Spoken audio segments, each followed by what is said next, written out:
Sicer že zdaj 4. leto novinarstvo študiram, ampak tako malo bolj hard, na resno, pa sem začela zadnje leto delati novinarstvo, odkar delam na Večeru. Najprej zgodba o brezdomstvu, pri kateri sem prodajala Kralja ulice, in pa druga raziskovalna zgodba o prostituciji.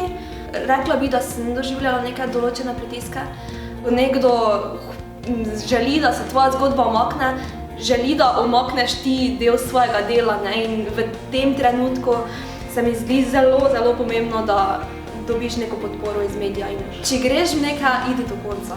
Idi prav, ali pa sploh ne začne. Ko sem delala zgodbo o prostituciji, takrat sem pač šla na tisti razgovor s svojim gospodom, ko je gospod opazoval, torej gospod lastnik lokala, kako jaz vstopam v lokal, sem jaz hotela biti cela fina, pa se veš, taka kot bi naj bila bodoča plesalka, in sem tako padla. Jaz sem tako padla! Jaz vem, da se velikokrat reče, pa velikokrat slišimo, da je novinarstvo v Sloveniji precej na psu.